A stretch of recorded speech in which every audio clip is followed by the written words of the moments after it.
Hi and welcome to the Shamrock Quilt Studio. Today we're talking about our Black Bear project, and this is a small quilt project that is a series of bear paw pattern blocks on a black background. And I have here the yellow block that we're going to be working with right now. And what we're going to do today is we're going to put a border around this and connect 3 more blocks. The ones we're going to connect are in a vivid blue, a vivid lime green, and a vivid pink. So we're going to show you how to do the border around it and then hook those 4 together for a small wall hanging. And we'll get started on that right after this.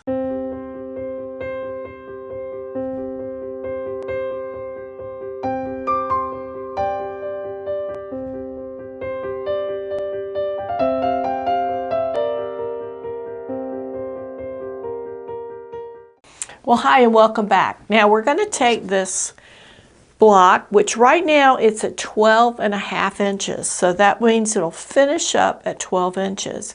And we're going to put a border around 2 sides. And what I like to do on these is I'm going to cut a strip of the black fabric that matches the background on the block at 2 inches wide.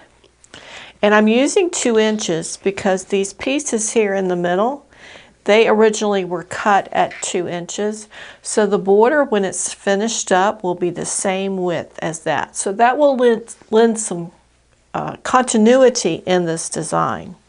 So we're going to take a piece of this and we're going to make sure that we're not working with any selvages. So I'm going to need to cut that selvage off. So we'll just roughly cut that off. I think I lost it somewhere. And then we're going to just hook this to one of the sides. And I usually start by placing it just a little bit longer than my block, somewhere between 1/8 and 1/4 of an inch longer. And I'm going to pin that down. There we go. And I'll move that out of the way a bit. And we want to make sure that this border piece is at the same level or extends slightly beyond the pieces here in our block. And sometimes you may need to adjust that slightly, and we're going to need to stretch that just ever so little bit. I'm going to put a couple of pins in here to hold this temporarily. So now we've got it. Now, the one caution I have on this is that you don't want to sew your seam allowance so wide that you lose your points, because you worked hard to get those points. You want to make sure you keep them. And I always sew with the border strip on the bottom and the piece on top. That allows me to keep the seams in place like I like them. It also allows me to see where that point is, so that when we sew, we can make sure we're not sewing beyond that point. And the good thing about using a vivid fabric like this and a black is you can really see where that point is. So we're just going to get started. And I'm going to, on these, put a little bit of a back stitch on them.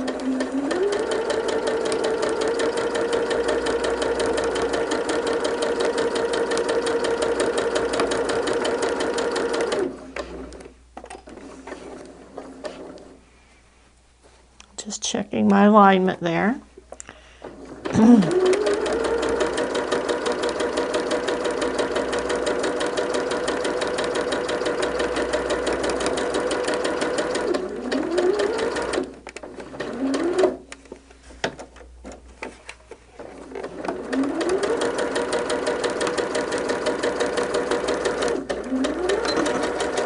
A little bit of a back space. Okay, now another thing I will say is I'm using a foot on my machine. It's a 1/4 inch foot, and it has a little guide on the side. And usually when I use this, especially with something like this, I'm going to make sure that I don't shove the fabric over against that guide. I want it at the very most to touch it, but I would ideally like it so that it was just barely, the fabric was just barely off that guide. So now when we open this up, this is what we're going to have. And you can see by being able to see these, it really helped us to keep all of those points. Now the next thing I'm going to do is I'm going to press this. In order for us to stay on a really tight time frame, I'm going to just pin this corner, and we're just going to keep rolling, and then I'll press in a moment. But what we're going to do is we're going to put this border on two sides, and because this block can be rotated in any direction, it doesn't really matter which two sides as long as they're two adjoining sides. And we're going to do that for every block that we make, regardless if you're doing a 4-piece setup like I am right now, or if you're doing a larger size quilt top. Same thing here, we're going to extend that solid piece a little bit longer than our pieced piece. And we're going to line it up down the edge. And because this isn't pressed, I'm going to go ahead and pin it here just to hold it in place, because we don't have a nice pressed edge. And we're going to do the same thing.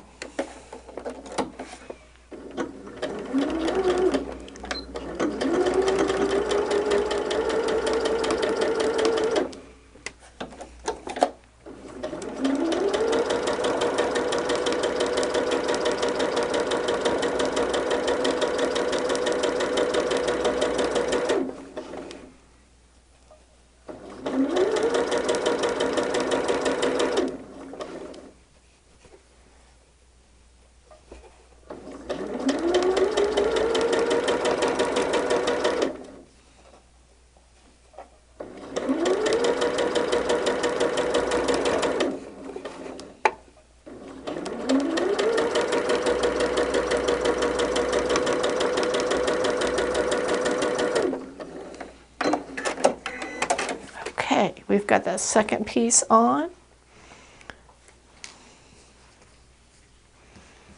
We're going to trim it here. It looks a little bit skewed, but let's get it unfolded and pressed, and we'll know for sure. It is very easy. If this is your first time sewing on with the points, I would recommend that you either use a longer stitch, maybe that first time, to make sure that you've got everything lined up properly, especially if you're doing like me and you're sewing black fabric with black thread. So it looks like we're good there. All of our points came out. So I'm going to press this. We're going to come back and trim this one, and then I'm going to show you putting all 4 blocks together. We'll be right back. Okay, we've got that all pressed, and you can see how nicely it looks. The next thing we need to do is trim up these corners. And what I have been doing is just placing my edge of my ruler here on the piece side and then one side on the border. And I like to pick a place where it looks like it's in the right spot, and then I'm going to check my grid lines against my piecing. And that helps me know that I'm in line with all those pieces. And then I'm just going to trim the 3 corners. That's going to be where the borders meet up in one corner, and then the edge of the border fabric in the other 2. And again, you can see my line here is lining up with my piecing. And that allows me to get a pretty even cut line. Okay, one more to go.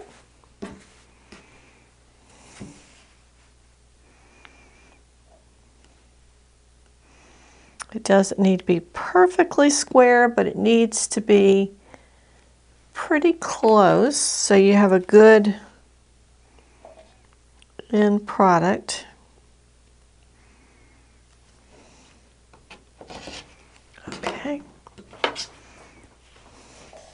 All right, so we've got that trimmed. Now we're gonna start hooking blocks together. And my layout for this has this yellow block sitting next to this green block. Now I'm trying to figure out which way it's going, pink and blue. So what we need to do is we need to line these up so we've got the borders in the same location. So you can see here, let's see if you can see this. We've got a border up here at the top and a border here, a border here, and a border here. So we're sewing border to non-border, and we're just going to flip those over. And then we're going to do this the same way we put the border on to begin with, only this time we do have a seam here that we want to match up. And it's really tough when it's all black. We're going to pin that together.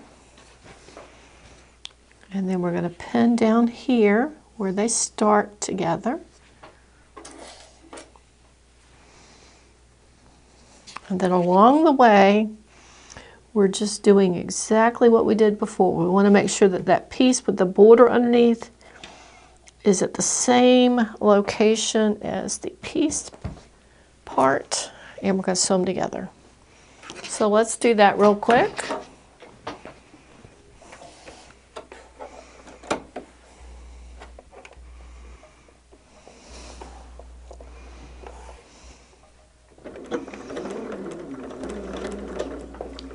Again, I'm just going to take 1 or 2 back stitches, kind of lock it in place, and we want to make sure that we guide this through, keeping our seams going in the right direction.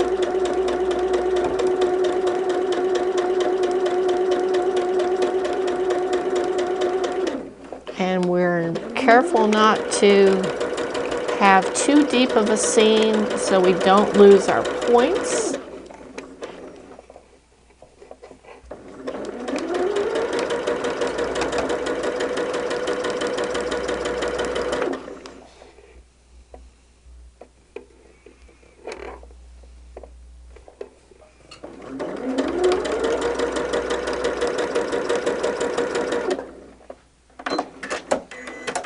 Okay, let's see how this looks. We're really going to be able to see how it's going to come together now.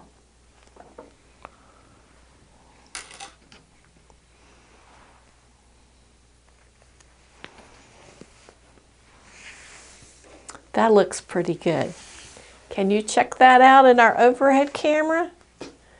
So nice. Don't you just love it? Now I'm going to do the same thing to my pink and blue one here. I've got these pinned so I know which piece goes where.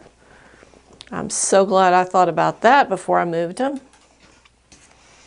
But we want to make sure that we have the pink with the border here and here, and the blue with the border here and here. So we're going to flip this over, and then we're going to sew this seam together. And this one, we're not matching up a seam, so that helps.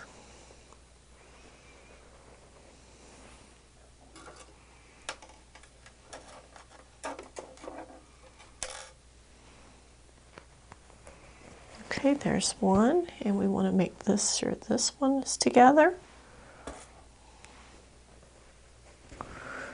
And we've lined them up evenly. That just keeps the waves out of your fabric. And we're going to do the same thing.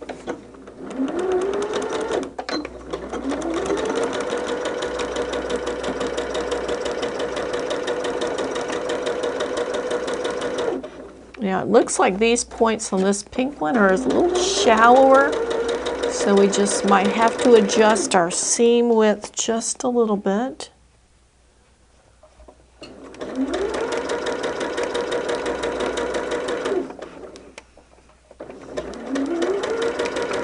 Sometimes they can get off track too when you put them in the machine.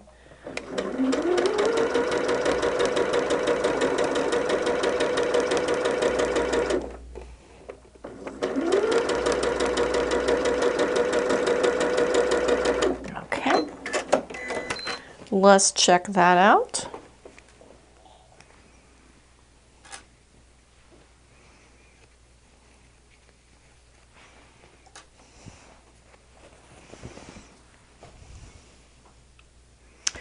All right, the next thing I'm going to do is I am going to go ahead and press these seams that I've just sewn together. I'm going to check my layout, and then we'll be back to sew these two pieces together and add a little bit of border on two sides of the bigger block, and we'll see how we are at that point. Be right back. All right, we've got those all pressed. I checked my layout, and this is the layout I want to use. So you'll notice that we have borders here, here, all through here, and here. So we need to add a border on this far side and across the side closest to you. I can do that two ways. I can either do that with individual pieces, or I can do it with longer pieces. Now, my fabric, we want to check how wide this fabric is. Okay, it is sufficiently long to go all the way across. But let's see, we have only been using smaller pieces thus far, so I think for the sake of continuity, we're going to keep doing that. So I'm going to add a piece across this, and then I'm going to come in with a piece down this way. So that's going to be more pieces, but I want you to keep in mind that you want to be able to see some of that continuity in what you're doing. So there looks like there's a rhyme and reason to it. So here we go, is our piece. And for this one, we're going to come across the top of this blue here. And then once we get that and this piece, we can sew these together and then worry about this one. Or we can do all the pieces and then come back and worry about that one. I think the biggest challenge is going to be on this one, because we've already sewn these two blocks together, and we really needed to probably put another border on before we did that. So it may be that we put a seam in the border and then just sew it down and just match up that seam. So let's see where we can go with the pieces we have already, and then we'll revisit. So I'm going to add this border on the same way.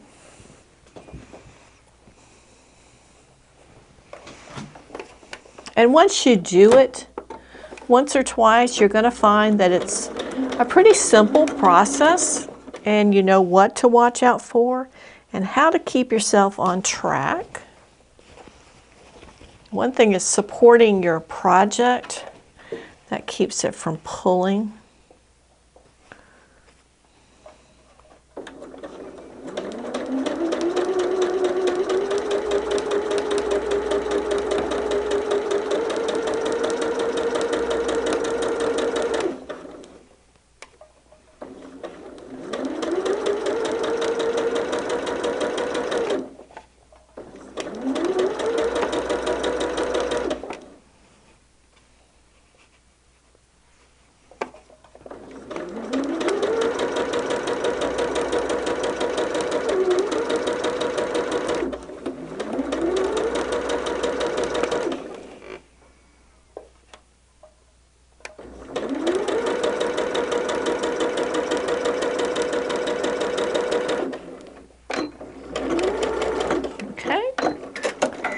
I'm just going to do a rough trim on this sizing.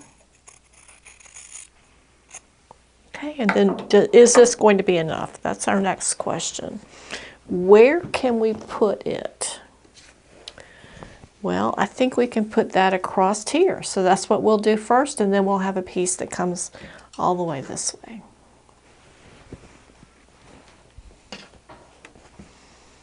We're trying to make the best use of the fabrics we have.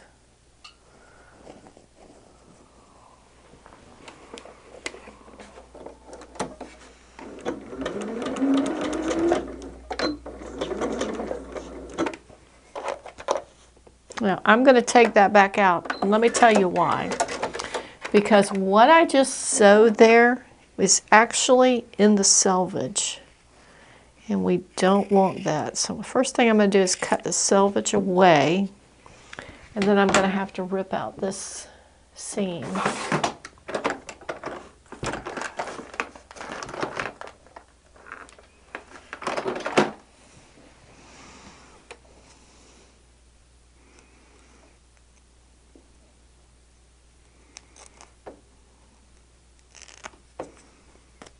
Okay, I did not have my seam ripper handy, so I had to improvise. We're just going to line these up again.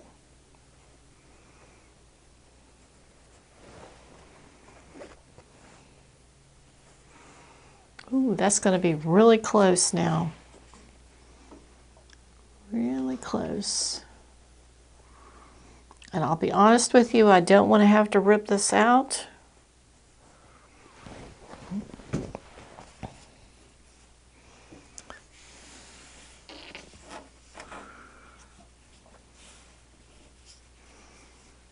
I think we can make it work though.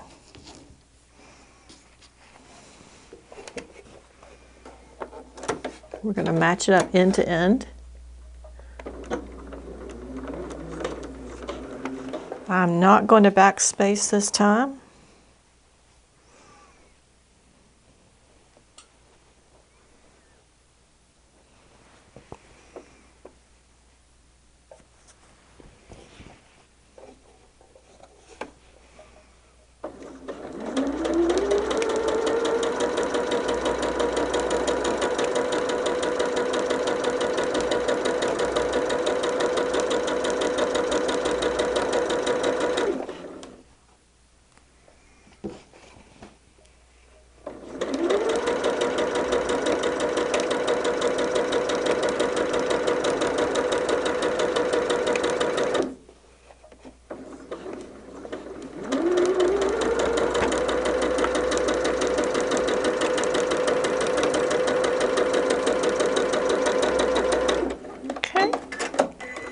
Let's see how we did. I think we did well. Yes, we did. Now that'll need to be pressed, but remember we're sewing this to this. Is that the way we decided to do it?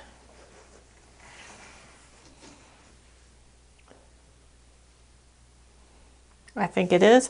Sorry, I'm checking my board up here because I mentioned before that I'm going to take this and make it into a larger project. I just want to make sure I'm staying on track with that larger project and I don't get these mixed up. So now what we need to do, we've got everything in place except the border coming this way. And I think we can do that with one strip of fabric, and we're going to do a little trick here. Let's fold this back.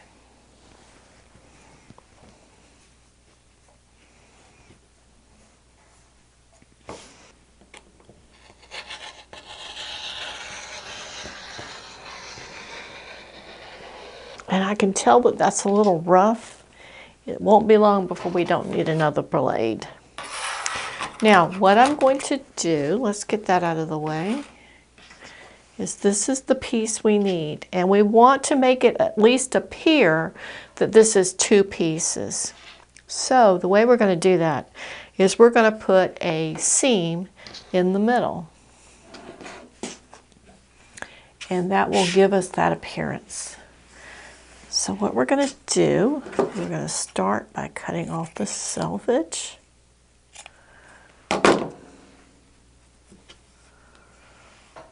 And decide where we want the seam. I want the seam right here. Let's just get a little pin.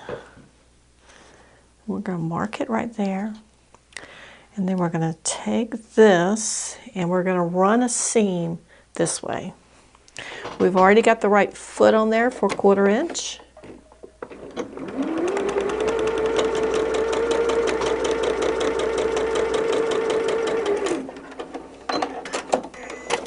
One piece of fabric,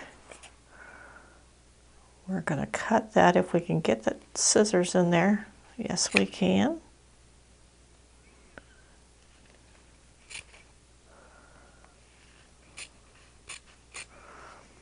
Smaller pair of scissors might have been helpful. Okay, now it's as if we sewed two together. So what we're going to do is we're going to line up that seam on that fake seam. Of course, now it's a real seam because we did cut the fabric apart. We're going to line that up on this one and put a couple of pins in.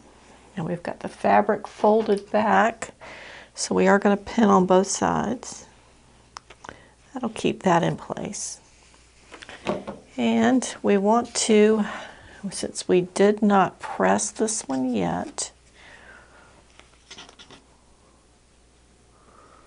I'm going to give it a little bit of a tug, and then we're going to pin that there.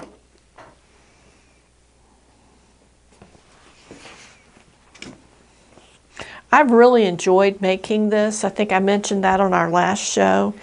It's a fair amount of cutting, although the pieces aren't particularly confusing about the sizes or the shapes. That's good. But once you get the cutting done, the most difficult part is making these half square triangles.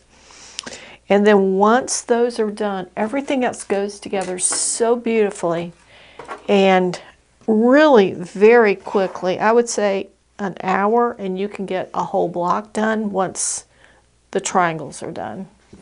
That's the big slowdown, I think. And what I did when I sewed the bulk of mine is I made that almost like a separate day's project. So I cut one day and then I sewed the squares together, the double seams, and cut them apart, and then I came back the next day and pressed them open and trimmed. So I'm kind of taking it in stages. You could do it the next day, you could do it after lunch, you know, take a break and get your lunch. So doing those in sections really helped to break it up a bit and took a lot of this, what could be stress, out of that.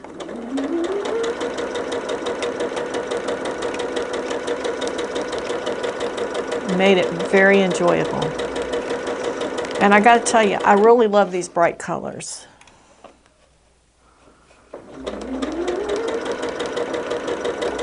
Now on this one we've got one piece that just looks a little smaller than the rest of them. And what I'm going to do, I think we've got enough there, but it's kind of a shallow seam allowance. So I'm going to go back and re-stitch that just slightly off the original seam line for some extra support. I think we might have gotten one point there that we lost. Probably more than anything because I wasn't paying attention.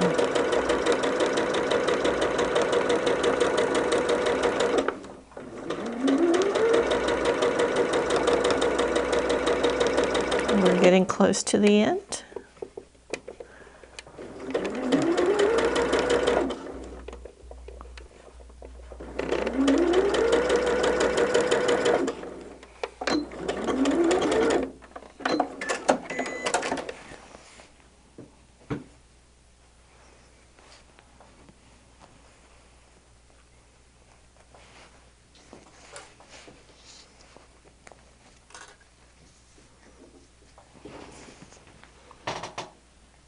Oh, I don't know where my scissors, they must be under something. Okay, I'm going to take this to the ironing board and press it, and I'll be right back. So I'm back, and I'm easily confused, obviously, but I'm checking my board again just to make sure that I am where I'm supposed to be with the colors, because I've got a few more made. Shh. Don't tell anybody, I just want to make sure I'm lining them up correctly. So they're all pressed, and on the video a minute ago, I mentioned to you about the one seam that was a little bit short and I was going to go back and stitch it.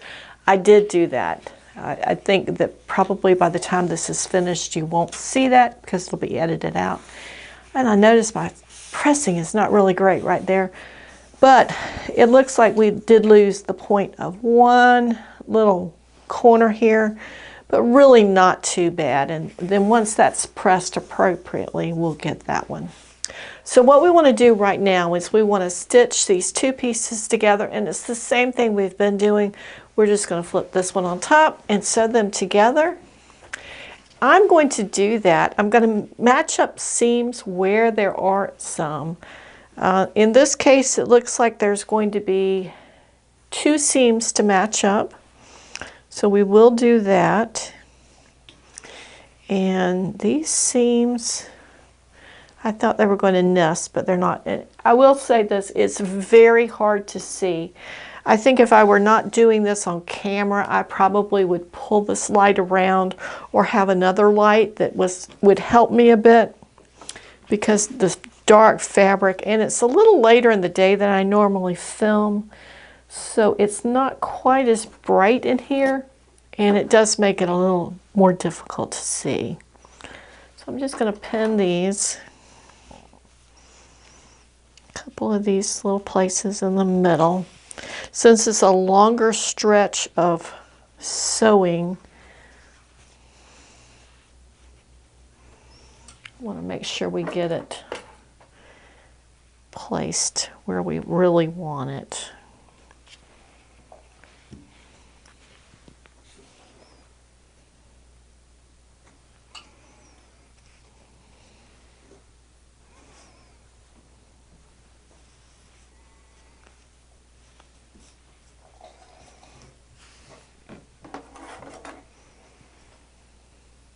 Okay. And I tell you, there's one place right down here that I think needs to be trimmed a bit. I'm going to use this one. We've got a pin under there, and it makes it a little harder to do.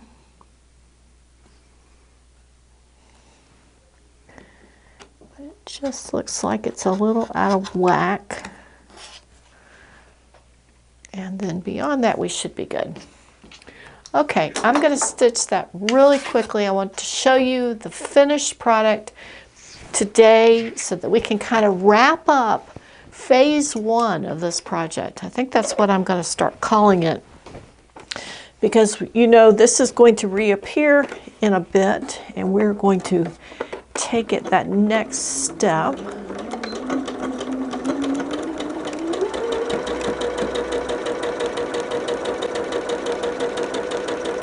Now again, I'm watching those points to make sure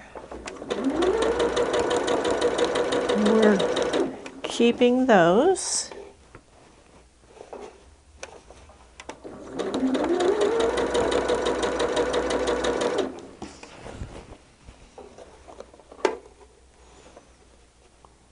That one's really not lined up well, so we'll check that.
And I did back stitch on that a little bit on the end, since it's probably going to be a little bit longer before we work on this again.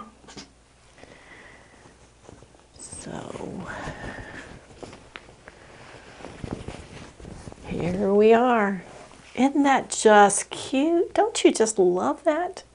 I'm going to press it up really good and hang it up here because I want to talk to you a little bit about it and show you the finished product. I'll be right back. All right, I've got it all pressed, and as you can see, it's hanging on the wall. I used one of my favorite tools for our quilting projects. This is just a lint roller to clean up all the stray threads on this, and you're going to have to really watch for that on this because it's those bright colors against that black. The black threads are going to show on the colors and the colors on the black, so you're really going to have to watch that. And as we go to quilt it later, we're going to have to watch to make sure that no black threads throw up. We're going to have to watch to see that no black threads show up behind the colors because that will make a difference as well. But as you can see, I think this is just striking. I'm really a fan both of this pattern and the way that we have constructed this with these colors and the color pairing. Now, I've got the 4 blocks together, and right now we've got borders all the way out. So they've got a border all the way around and separating the 2 blocks. Now my plan is to pair this with 4 other blocks in 4 different colors. These are the brightest of the colors. Some of the other ones are bright, but they're not the neon quality that these have. So it's going to kind of marry both the bright with the ultra bright to give us the overall design. But I wanted to enjoy this the way it is for a while. If you wanted to finish this up, sandwich it, and then just put a border on it. I don't even know that it, not a border, put a binding on it. I don't know that it needs another border, but you could. I've got some great fabric that I found here that is a black background, and it's got just a multi-color dot randomly on this that I think is going to go really well either as a border or a binding. I haven't decided which. And then I need to make decisions about what the back side of this quilt is going to be. But we're going to take that slow. I want to enjoy it here the way it is as a backdrop for our shows for a while. And then we will pick this up probably a couple of months from now and enlarge it to a larger quilt. And we'll go through that process of how we add the extra blocks. And I've got kind of a twist about how I'm going to set it and finish it out. So be sure to catch that later on about how we do that and what finished product is for this. I've enjoyed doing this with you. Let me run through real quick. Again, the pattern came offline. It was a free pattern from materialgirlquilts.com. It is a traditional block, so you can probably find this bear paw block many places, many sources. So don't be concerned about that. If you can't get it here, I'm sure you can get it somewhere else. These blocks did finish up as 12-inch blocks. Yep, right on the money. And then we used what ended up being a 1.5-inch sashing between them, which mimics this space. So a lot of continuity there between our blocks and our sashing, and then the same sashing on the outside as a little border because we're going to add the others. I hope you've enjoyed this as much as I have. It's really been good to pick up a project first of the year, get started on it, and be able to finish it up at least this far, this quickly, so we've got a running start to the year. If you like this video, be sure to give us a thumbs up. Be sure to comment if you have comments on this. If you have any tricks or tips that might help our viewers or me. in finishing this, I would appreciate that. If you would like to support us, we do have memberships now on the channel, and I have priced those very economically if you'd like to do that. As always, we've enjoyed having you here with us today. I've enjoyed sewing with you. We'll see you next week at the Shamrock Quilt Studio.